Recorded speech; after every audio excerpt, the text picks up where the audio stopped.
Thank you to Jared from the Dead Astronauts for being with us on Static Realms Music Hour. Hey Jared, how's everything going? I'm honored to be here, both physically, of course, and in spirit for the other members, Florence and Slade. We're all fans of the show. Jared, how did the journey of the Dead Astronauts begin? How did you all meet and get started as a band? I started up Dead Astronauts back in 2011 or so, more as a side project or another sort of outlet for creativity. I'd actually taken piano lessons when I was younger and always been playing with digital audio workstations over the years. I started back on Fruity Loops 4 back when I was a teen, if I'm remembering correctly. Anyway, I'd approached a producer that had previously been a client of mine. I'm a graphic designer, illustrator by trade. And we got a framework of a first song rolling. I brought my wife in to do some simple vocal sampling, but it felt like overall the song was missing something. So I'd actually reached out to Haley Stewart, who you now know as Mecha Mako, and I asked her to do some vocals for the song.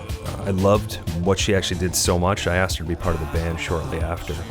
That song actually became our first single as a band, His Favorite Lover.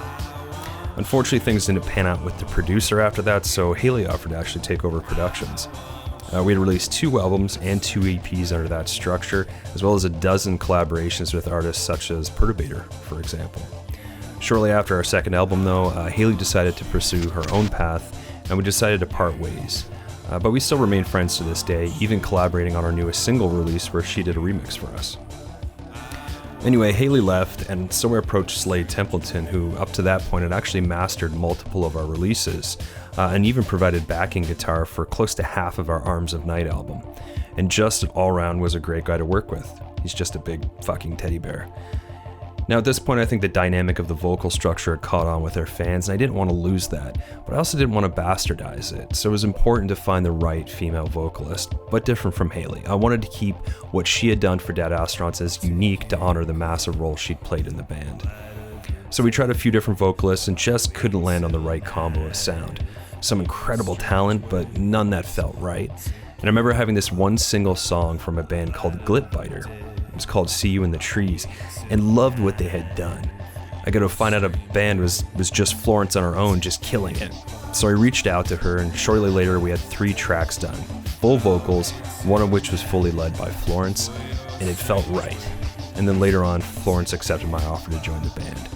And here we are, prepping for our first album release as a reformed band. So what is the inspiration behind the album design and the videos? They are very unique. The inspiration between the art designs for our albums and videos? I'd roughly created this character called Persephone. It's Hades' wife in Greek mythology, and myself and a childhood friend of my wife, actually, his name was Glenn Arthur, created what this character would look like.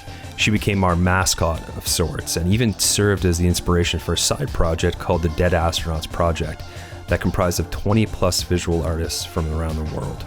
So she took many forms over the years, but always had similar features like different colored eyes, which is heterochromia. She had some sort of interaction with crystals, from having crystal antlers in earlier iterations, even having crystal growing from various parts of her body. More recently, she has changed form, and we'll release that with the new album details and announcements soon, so you guys will get to see her next form soon. Now let's talk about your new song and the video to go along with it for Forgetting Me. Where was that video filmed? And what is the inspiration behind that video? This is a funny song in some ways of how it came about. We were just wrapping up the album and it was an early morning, and I had a quick idea to throw down based on a conversation I had earlier that week about regret. I did some basic production for it and then recorded a single take of lyrics just to get the idea down to show to Florence and Slade. Writing was super simple but catchy. It came together pretty quickly. I wrapped it up the same morning and fired off to Slade and Florence. Both liked it, needless to say. Slade revised the production, Florence threw down some supporting vocals, and suddenly we had a new song to help champion the album. Probably the quickest we've ever worked on a song. So when discussion came up for our first single, everyone sort of leaned towards Forgetting Me. Maybe because it was fresh in our minds. I know some of the songs on the album we've actually finished 11 months earlier. But in any case, Forgetting Me was where we landed. I'd reached out to a director I've worked with before on the video for our song To Find Her from our Arms of Night album, our last album, Michael Williamson. And him and his cinematographer tossed around some ideas, and we landed on an idea video you see now. Erin Fowler in the video, I believe, is actually a professional dancer, so she was perfect fit for the look and vibe we were going for, and had the talent to back it up. I've seen some number of interpretations of the video, and I like how different people have different ideas, so I'll leave it up to everyone's imagination as the meaning behind it. So Jared, what is the overall vision and inspiration behind the Dead Astronaut's newest album? I can't wait to hear more. And are you going with a different sound from your previous albums? For the new album, we're going a bit more gritty on the vocals, a lot more live instruments, and we're playing with more of the genres.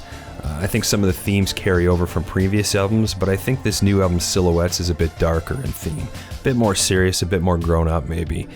We cover a lot of themes in the album, including my struggles with depression, my brother's death, love and regret, and even a song about racial tension in the US, but done in metaphors like we often do.